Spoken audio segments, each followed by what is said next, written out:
Narudia tena Wakenya. Hivi mna nini Wakenya? Kwa hiyo mkaamua mtengeneze video ya kuonyesha kwamba mimi naomba msamaha.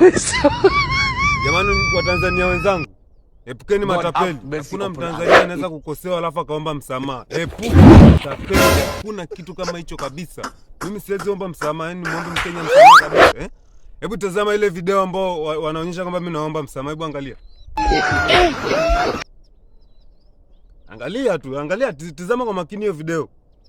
Uniambia huyo ni mimi. Watanzania wenzangu, huyo ni mimi.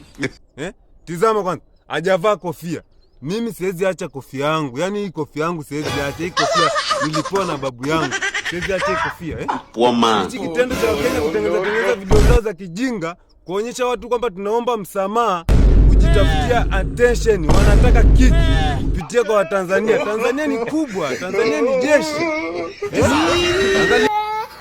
Naambia tutawahamisha.